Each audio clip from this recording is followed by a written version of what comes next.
नमस्कार बंधुरा लक्ष्मी रान्नाघरे सबाइके स्वागत जानाई। देखो बंधुरा आज के खोला जगह रान्ना करते बसे पड़ेছি और खोला जगह रान्ना करते আমার খুবই ভালো লাগে। এই যে চারিদিকে প্রাকৃতিক সবুজ ঘাস টাস দেখতে ভীষণ ভালো লাগে। আর আজকে আমি একটা আটা দিয়ে নতুন ধরনের একটা টিফিন রেসিপি বানাবো। এটাকে আটা ধোসাও বলতে পারেন। এটা বানানোর পরে খেতে কিন্তু খুবই ভালো লাগে, খুবই সুস্বাদু। তো আমি এই যে এক বাটি আটা নিয়ে নিয়েছি। তো বন্ধুরা এটা আমি তেল ছাড়াই বানাবো, দেখতে থাকুন কিভাবে এই আটা দিয়ে আমি টিফিন রেসিপি তৈরি করব। এই যে একটা পাত্র নিয়ে নিয়েছি, এবার এই এক বাটি আটা এই পাত্রের মধ্যে ঢেলে দেব। এবারে আটার মধ্যে স্বাদ অনুযায়ী লবণ দিয়ে দেব। এখানে 1 চামচ চিনি দিয়ে দেব। থেকে হাফ চামচ মতো গোলমরিচের গুঁড়ো দিচ্ছি। আপনারা চাইলে দিতেও পারেন, না দিতেও পারেন। তো সব কিছু ভালো করে মিশিয়ে নেব। সব কিছু ভালো করে মিশিয়ে নিয়েছি। এবার অল্প অল্প জল দিয়ে আটার একটা ব্যাটার তৈরি করে নেব। জল দিচ্ছি অল্প অল্প করে, যতটা ব্যাটার বানানোর জলের প্রয়োজন ততটুকুই জল দিয়ে নেব।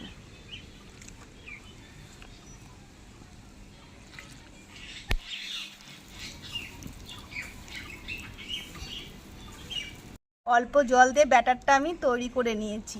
এবার হাত দিয়ে ভালো করে ব্যাটারটা ফেটিয়ে নেব। যত ভালো ফেটানো হবে তত টিফিন রেসিপিগুলো সুন্দর হবে।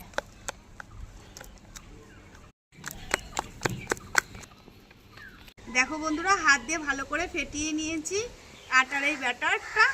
আর এটাকে আপনারা ধোসাও বলতে পারেন আটার, কিংবা গোলা রুটিও বলতে পারেন।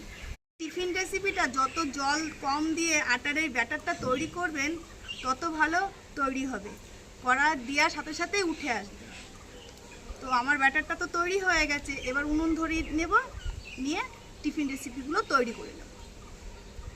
হয়ে গেছে, এবার কড়াই উনুনে বসিয়ে দিলাম। কড়া তো গরম হয়ে গেছে বন্ধুরা। এবার আমি হাতের সাহায্যে যে আটার ব্যাটার কড়ার মধ্যে দিয়ে দেব।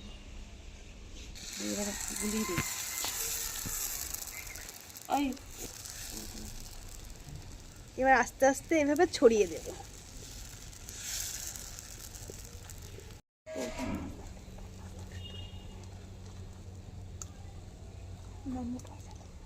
এবারে উপর থেকে ঢাকা দিয়ে দেব।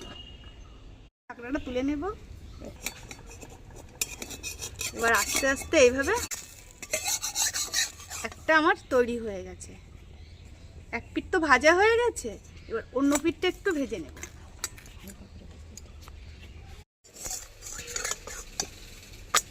দুই পাশ ভালো করে ছাকা হয়ে গেছে, এবার তুলে নেব। তো একটা এই যে রেডি করে নিয়েছি,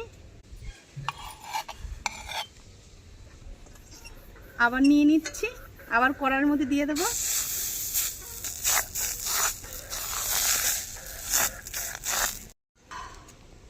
আবার উপর থেকে একটু ঢাকা দিয়ে দেব।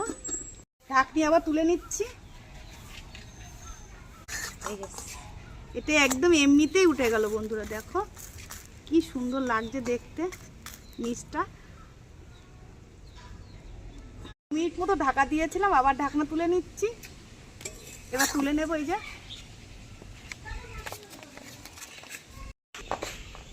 আবার দেখো বন্ধুরা, এই যে আটার এই ব্যাটার নিয়ে নিয়েছি আর কড়াইতে দিয়ে দিচ্ছি। এই যে হাত দিয়ে আবার ছড়িয়ে দেব।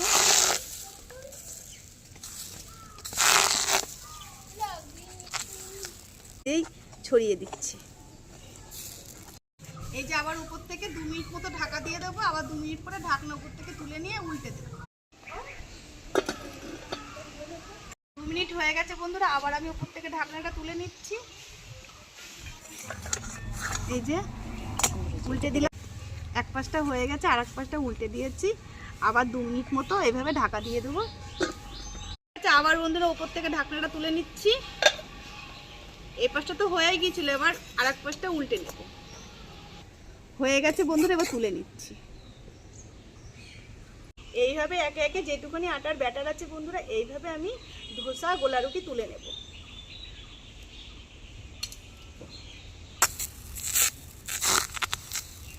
দেখো বন্ধুরা, একে একে সবগুলোই আমার করা হয়ে গেছে, আর একটা আছে কড়াইতে, তো দিয়ে আমি 2 মিনিটের জন্য ঢাকা দিয়ে দিয়েছি। আর 2 মিনিট আমার হয়ে গেছে। এবার উপর থেকে ঢাকনাটা তুলে নেব, নিয়ে আমি এই যে ধোসা গোলা রুটি হয়ে গেছে কড়ার থেকেও তুলে নেব। এটা একটু ছোট করে তৈরি করেছি, কারণ আটার ব্যাটার অল্প ছিল তাই। আর এটা একদম পুরো পাঁপড়ের মতো করে উঠে আসলো। দেখুন বন্ধুরা কি সুন্দর দেখতে লাগছে, আর খেতেও কিন্তু খুব সুস্বাদু। রেখে দিচ্ছি বন্ধুরা, একে একে সব তৈরি করে নিয়েছি। আর একটু কলার পাতায় আমি সাজিয়ে নিয়েছি যাতে দেখতে খুব সুন্দর লাগে। দেখুন বন্ধুরা এটা কি সুন্দর দেখতে লাগছে, আর ওপরটাও ভীষণ সুন্দর হয়েছে। প্রত্যেকটা ধোসা গোলা রুটি খুব সুন্দর হয়েছে। দেখুন বন্ধুরা,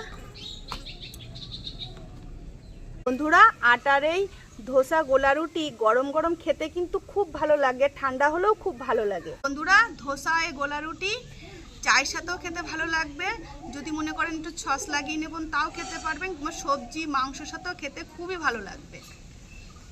তো বন্ধুরা আটার এই ধোসা গোলা রুটি কেমন তৈরি হয়েছে অবশ্যই কমেন্ট করে জানাবে। বন্ধুরা তেল ছাড়া মশলা ছাড়া শুধুমাত্র আটা দিয়ে এই ধোসা গোলা রুটি তৈরি করে নিতে পারবেন, আর খুব কম সময়ের মধ্যে তৈরি হয়ে যাবে। যতটা পারবেন আটার মধ্যে জল কম দিয়ে ব্যাটারটা ভালো করে ফেটিয়ে নিয়ে সুন্দরভাবে ধোসা গোলা রুটি উঠে আসবে কড়া থেকে। যাতে টিফিন বক্সেও দিতে পারবেন কিংবা অফিসের লাঞ্চের বক্সেও দিতে পারবেন, আর খেলে এটা অনেক সময় পেটও ভরা থাকে। তো দেখুন বন্ধুরা এই যে আমি একটা ছিঁড়ে খাচ্ছি, ভেতরটাও ভীষণ সিদ্ধ হয়ে গেছে, আর দেখতে তো খুবই সুন্দর লাগছে।